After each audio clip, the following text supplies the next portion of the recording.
ఇంజన్లుగానే అవన్నీ రీసైక్లింగ్ ఉపయోగపడే పరిస్థితి వస్తుంది. దీన్నే సర్క్యులర్ ఎకానమీ అని పిలుస్తున్నాం. రాబోయే ఒక్క సంవత్సరంలో ఇవన్నీ కూడా డెమాన్స్ట్రేట్ చేసి ఆంధ్రప్రదేశ్ రాష్ట్రంలో ఏది వేస్ట్ కాదు, వేస్ట్ నుంచి సంపద సృష్టించే మార్గానికి అవసరమైన ఇన్సెంటివ్స్ ఇచ్చే బాధ్యత ఈ ప్రభుత్వాన్ని చెప్పి మరొక్కసారి మీ అందరికీ తెలియజేస్తున్నా. ఎందుకు నేను ఈ మాట వాడుతున్నానంటే ఇది ఎవ్వరికి అనుకుంటూనే ఉన్నాం, శ్రద్ధ పెట్టడం లేదు, ప్రభుత్వాలు పాలసీలు తేవడం లేదు, మీరు కూడా పట్టించుకోకుండా మన అనారోగ్యానికి మనమే కారణం అవుతున్నాం. ఈరోజు ఈ యొక్క రీసైక్లింగ్ సర్క్యులర్ ఎకానమీకి ఇప్పటికే 87 మున్సిపాలిటీల్లో 157 ఆర్ఆర్ సెంటర్లు కూడా ఏర్పాటు చేశాం. ఇదే కార్యక్రమానికి రాబోయే రోజుల్లో 17 కార్పొరేషన్లు వచ్చే జూలై 5 నాటికి, ఇప్పటికైతే అక్టోబర్ 2కు 17 కార్పొరేషన్లు వస్తున్నాయి. వచ్చే ఏడాది జూన్ 5కి మొత్తం రాష్ట్రాన్ని సింగిల్ యూజ్డ్ ప్లాస్టిక్ రహితంగా మారుస్తాం. ఇలాంటి కార్యక్రమాలతో ముందుకు పోతున్నాం. ఇంకోటి కూడా మీ అందరికీ విజ్ఞప్తి చేస్తున్నాం. ఈరోజు మనందరం కూడా ఒక ఆలోచన చేయాలి. ఇంట్లో పొడి చెత్త వస్తుంది, తడి చెత్త వస్తుంది. పొడి చెత్త మీరంతా కూడా వేరు చేసి అవసరమైతే తడి చెత్తని మీ ఇంట్లోనే కాంపోస్ట్గా తయారు చేసుకుని మీరు రూఫ్ టాప్ గార్డెన్ కానీ ఇంట్లో కిచెన్ గార్డెన్ కానీ ఇవన్నీ పెట్టుకొని మీరే కావాల్సినటువంటి కూరగాయలు పండించుకునే అవకాశం వస్తుంది. ఇది కూడా ప్రతి ఒక్కరూ చేయాల్సిన అవసరం ఉంది. పొడి చెత్త కలెక్ట్ చేసుకుని రీసైక్లింగ్ పంపిస్తాం. దీనికి కూడా కొన్ని సెంటర్లు కూడా ఏర్పాటు చేస్తున్నాం. ఎక్కడికక్కడ ఆ సెంటర్లు చేసి ఎక్కడ కూడా రోడ్డు మీద ఏ వేస్ట్ కనపడకుండా పూర్తి చేసే బాధ్యత ప్రభుత్వం తీసుకుంటాం. ఈరోజు ఒక ఉదాహరణ మీరు చూస్తే ఈ విషయంలో అందరం కూడా అప్రమత్తంగా ఉండాల్సిన అవసరం ఉంది. ఈరోజు చికెన్ ఉంది, ఎముకలున్నాయి, ఇలాంటి వేస్ట్ అంతా కూడా ఎక్కడంటే అక్కడ వేసి ఇవన్నీ తీసుకుపోయి ఏది చేపలు పెంచుతున్నారో వాటికి ఆహారంగా వేస్తున్నారు. దీనివల్ల చాలా వరకు నష్టం జరుగుతూ ఉంది. చేపలు కూడా అనారోగ్యం పాలవుతున్నాయి, పెరిగిన కలుషితమైన వాతావరణాలు పెరుగుతున్నాయి. దీనివల్ల మనకు నష్టం వస్తూ ఉంది.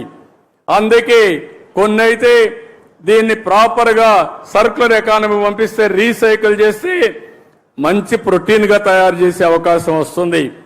ఇలాంటివన్నీ కూడా చేపల నుంచి వచ్చే వేస్ట్ కానీ, చికెన్ నుంచి వచ్చే వేస్ట్ కానీ, మన ఇంట్లో నుంచి వచ్చే వేస్ట్ కానీ ఇవన్నీ కూడా సర్క్యులర్ ఎకానమీ ద్వారా పూర్తిగా మళ్ళా రీసైక్లింగ్ ఉపయోగిస్తామని చెప్పి కూడా నేను మీకు తెలియజేస్తున్నా. ఇంకో పక్క నేను మిమ్మల్ని అందరినీ ఒకటే కోరుతున్నాను. ఉప ముఖ్యమంత్రి గారు ఒకటి చెప్పారు, నేను ఆయన్ని వాచ్ చేస్తున్నాను. మంచి మిత్రుడైన ఇటీవల కాలంలో మేమందరం కలిసి పనిచేశాం. ఫస్ట్ టైం మీరు చూస్తే తెలుగుదేశం, జనసేన, బీజేపీ కలిసి పోటీ చేస్తే బంపర్ హిట్ అయింది. సక్సెస్ రేట్ 94% గెలిచాం. ఇది ఒక చరిత్ర. అది నిన్నటికి 1 year అయింది. నిన్న 1 yearతో ఎప్పుడు కూడా జూన్ 4వ తారీఖు ఆంధ్ర రాష్ట్రం విధ్వంసం నుంచి ఏదైతే రాష్ట్ర పునర్నిర్మాణం వైపు ప్రారంభించాం. ఒక సంవత్సరంలో అనేక కార్యక్రమాలు మనం చేసుకొని ముందుకు పోతున్నాం. ఈరోజు వినూత్నమైన కార్యక్రమాలకి శ్రీకారం చుట్టాం. ఒకటి మీరు చూస్తే సర్క్యులర్ ఎకానమీ, 2 మీరు చూస్తే ఎక్కడికక్కడ చెట్లు పెట్టే కార్యక్రమం. ఈరోజు మనం డిప్యూటీ సీఎం గారు చెప్పినట్టు నేను ఒకటే ఆశిస్తున్నాను, అన్ని ఫారెస్ట్ ఏరియాల్లో నేను ఇప్పుడే కాదు ఇంత మునిపే అనేక కార్యక్రమాలు చేశాను. ఇప్పుడే అంకారావు గారు ఒక మాట అన్నాడు, చదువుకుంటూ ఆ రోజుల్లో ఇంకుడు గుంతల మాట విన్నాడు, చెట్లు పెట్టే కార్యక్రమం విన్నాడు, ఇంకో పక్క వనము మనం అనే కార్యక్రమం విన్నాడు. వన సంరక్షణ సమితులు పెట్టాం. ఇలాంటి అనేక వినూత్నమైన కార్యక్రమాలతో రిడ్జ్ టు వ్యాలీ కాన్సెప్ట్ పెట్టాం. ఫారెస్ట్ ఏరియా చుట్టూరంతా కూడా కంటూర్ ట్రెంచెస్ కొట్టాం. అదే మరి ఫారెస్ట్ లో చెక్ డ్యాములు కట్టాం. ఫారెస్ట్ లో ఎక్కడికక్కడ ఇంకుడు గుంతలు పెట్టి అక్కడ పడిన నీళ్ని అక్కడనే భూగర్భ జలాలుగా మార్చాం. ఇంకో పక్క ఫారెస్ట్ ఏరియాలో మూలికలతో గార్డెన్స్ పెట్టే కార్యక్రమానికి శ్రీకారం చుట్టాం. ఇలాంటి అనేక కార్యక్రమాలతో మనం ముందుకు పోయాం. ఈరోజు ఆ స్ఫూర్తిని మళ్ళా తీసుకొద్దాం. ఈరోజు నల్లమలై ఫారెస్ట్ ఉంది. ఔషధ మొక్కలకు నల్లమలై ఫారెస్ట్ ఒక బ్రహ్మాండమైన కేంద్రం. ప్రపంచంలో ఎక్కడా లేనటువంటి రెడ్ శాండ్లు ఉండే ఏరియా నల్లమలై ఫారెస్ట్. ఒక్క రెడ్ శాండ్లే కాదు, ఈరోజు ఆ ప్రాంతంలో అనేక మూలికలు ఉన్నాయి. ఈ మూలికలను పరిరక్షించుకోకుండా అనేక ఇబ్బందులు పడుతున్నాం. ఈరోజు ఫారెస్ట్ ఏరియాల్లో ఏవైతే ఫైర్ ఉందో ఇది చాలా ప్రమాదకరం. ఏది తెలిసి తెలియనటువంటి జ్ఞానంతో ఏదో తగలబెడితే ఫ్రెష్గా గడ్డి వస్తుందని అనవసరమైన కార్యక్రమాలు చేసే పరిస్థితికి వచ్చారు. అయితే ఈరోజు మనం ఇంకొక పక్కన చూస్తే ఒకప్పుడు అడవుల్లోకి మేకలు కానీ గొర్రెలు పోయేటివి. ఇప్పుడు అడవులకు పోకుండా ఇంటి దగ్గరే పెంచుకునే అవకాశాలు వచ్చాయి. దీన్ని మనం ప్రోత్సహించగలిగితే ఎవరైతే ఈ పశువుల వల్ల ముఖ్యంగా గొర్రెల వల్ల మేకల వల్ల ఆదాయం పొందుతున్నారో వాళ్ళకు పూర్తిగా ఇంటి దగ్గరనే పెంచుకునే అవకాశం వస్తుంది. ఒకప్పుడు ఆవులంటే నేరుగా అడవులకు తీసుకుపోయేవాళ్ళం. ఇప్పుడు ఆవులన్నీ ఇంటి దగ్గరనే పెంచుకునే పరిస్థితి వచ్చింది. పాడి పరిశ్రమ పెరిగిందని చెప్పి కూడా నేను మీకు తెలియజేస్తున్నా. ఇలాంటి విధానాలతో మనం ముందుకు పోదాం. ఇంకో పక్క ఒక వినూత్నమైన కార్యక్రమానికి ఈరోజు శ్రీకారం చుట్టారు. మన వాళ్ళు అందరికి కూడా రాఖీలు కట్టడం. రేపటి నుంచి మా చెల్లెమ్మలకు విజ్ఞప్తి చేస్తున్నాం. ఏ అన్నయ్యకు రాఖీ కట్టాలన్నా ఆయన మూల నక్షత్రం తెలుసుకోండి, దానికి సూటబుల్ విత్తనాలు ఇస్తాం.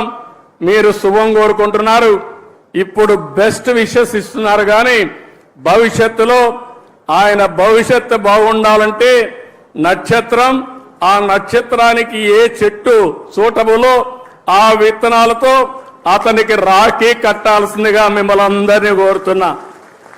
ఈ సంవత్సరమే ఈ ఉద్యమానికి శ్రీకారం చుట్టాలి. ఈ రాఖీ పండుగ నుంచే ప్రారంభించాలి. ఎవరు కూడా అందరూ రాఖీలు తయారు చేసే వాళ్ళందరికీ విజ్ఞప్తి చేస్తున్నా, నక్షత్రం, చెట్టు పేరు, విత్తనం పేరు, ఈ రెండే ఉంటాయి. ఇది మీరు నచ్చిన వ్యక్తికి మీరు కట్టేటప్పుడు ఆయన నక్షత్రం కనుక్కొని దాన్నే కొనండి, అదే కట్టండి. దీనివల్ల రాష్ట్రం మొత్తం చెట్లు పెంచడానికి ప్రత్యక్షంగా పరోక్షంగా మీరు కృషి చేసినట్టు అవుతుందని చెప్పి నేను మీకు తెలియజేస్తున్నా. ఈరోజు ఇంకొక పక్కన మీరు చూస్తే నగర వనాలు 61 నగరాల్లో మన నియోజకవర్గాల్లో నగర వనాలు పెట్టారు. ఈ నగర వనాలు 175 నియోజకవర్గంలో పెడతాం. అదే మరి అన్ని నక్షత్రాలకు సంబంధించిన చెట్లు కూడా పెట్టమని చెప్పి అడిగాను. ఇప్పుడే ఫారెస్ట్ డిపార్ట్మెంట్ దానికి ముందుకు వచ్చారు. రాబోయే రోజుల్లో ప్రతి ఒక్క నగర వనాల్లో నక్షత్రానికి అనుకూలమైన చెట్లన్నీ ఉంటాయి. మీరు ఆ చెట్టుకు రాఖీ కట్టడం కానీ నీళ్లు పోయడం కానీ ఆ చెట్టును పెంచి పోషిస్తే మీ నక్షత్ర బలం బ్రహ్మాండంగా పనిచేస్తుంది. మీరు ముందుకు పోవాల్సిందిగానే మిమ్మల్ని కోరుతున్నా. ఎప్పుడు కూడా అన్ని రిలీజియన్స్ కూడా, హిందూయిజం కానీ లేకపోతే ముస్లిం ఇది కానీ ఇస్లాం కానీ క్రిస్టియానిటీ కానీ అందరూ కూడా నేచర్ని ప్రేమించమన్నారు తప్ప నేచర్ని ద్వేషించమని ఎవరు చెప్పలేదు. ఈ విషయం కూడా మీరు గుర్తుపెట్టుకోవాల్సిన అవసరం ఉంది. ఈరోజు ఇంకొక పక్కన అమరావతి, ఈరోజు ఒక మంచి కార్యక్రమానికి శ్రీకారం చుట్టాం. అమరావతి రాబోయే రోజుల్లో భావితరాల భవిష్యత్తుకు ఒక దిక్చూతిగా తయారవుతుంది. దేవతల రాజధాని అమరావతి, ప్రజా రాజధాని అమరావతి. ఆ అమరావతిలో మనందరం ఉండడం మనందరి అదృష్టమని మరొక్కసారి మీ అందరికీ విజ్ఞప్తి చేస్తున్నా. ఈ అమరావతి భవిష్యత్తులో ఒక బ్రహ్మాండమైన సిటీగా తయారవుతుంది. అందులో కూడా మీరు చూస్తే బ్లూ సిటీగా, గ్రీన్ సిటీగా, ఒక సుందరమైన నగరంగా ఈ అమరావతిని ఏర్పాటు చేస్తామని మీ అందరికీ విజ్ఞప్తి చేస్తున్నాను. ఈరోజు ఇక్కడ చెట్లు పెట్టాం. ఈ చెట్లయితే 16 రకాల చెట్లు ఈరోజు ఇక్కడ పెట్టడం జరిగింది. మియావాకి జపాన్ గార్డెన్ ఇది. అది 3 సంవత్సరాలు మనం మెయింటైన్ చేస్తే తర్వాత మెయింటెనెన్స్ అవసరం లేదు, ఆటోమేటిక్గా పెరుగుతుంది, బ్రహ్మాండంగా గ్రీనరీ వస్తుంది. ఇది ప్రపంచానికి ఒక ఆదర్శం. అలాంటి మియావాకి గార్డెన్లు ఇక్కడ పెడతాం. ఇది కాకుండా ఇదే సిటీలో కొన్ని దేశాల గార్డెన్స్ కూడా పెడతాం. ఒక పక్కన మీరు చూస్తే చైనీస్ గార్డెన్ కానీ, కొరియా గార్డెన్ కానీ, జపాన్ గార్డెన్ కానీ, ఇలాంటి వివిధ దేశాల్లో మంచి గార్డెన్స్ ఉంటే అవన్నీ తీసుకొచ్చి ఇక్కడ అభివృద్ధి చేసే పరిస్థితి తీసుకొస్తాం. దీనివల్ల చాలా వరకు ఉపయోగం వస్తుంది. పర్యాటక రంగం పెరిగే అవకాశం వస్తుంది.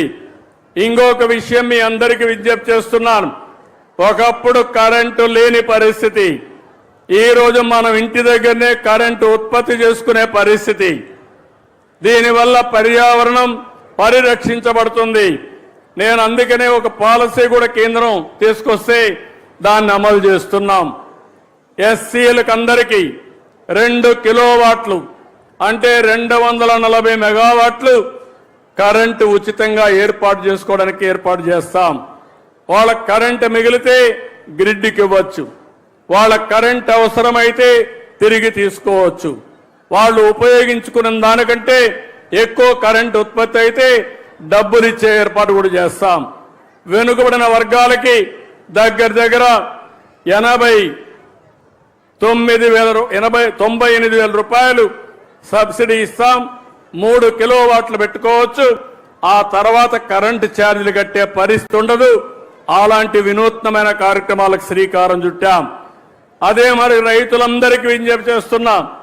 కుసుమ్ కింద మీరు ఎవరైనా సరే మీ బోర్వెల్స్ కరెంటు కావాలంటే ఫ్రీగా సోలార్ పంప్ సెట్లు పెట్టిస్తాం. మీరు వాడుకోండి, మిగిలిన కరెంటు మీ ఇంటికి వాడుకోండి. ఇంకా కరెంటు మిగిలితే మీ వాహనాల్ని ఈవీఎం కింద కన్వర్ట్ చేసుకునే అవకాశం కూడా మీకు ఉంటుంది. అంటే మీ పంటలు పండించుకోవచ్చు, అదే మరిగా మీ ఇండ్లకు కరెంటు వాడుకోవచ్చు.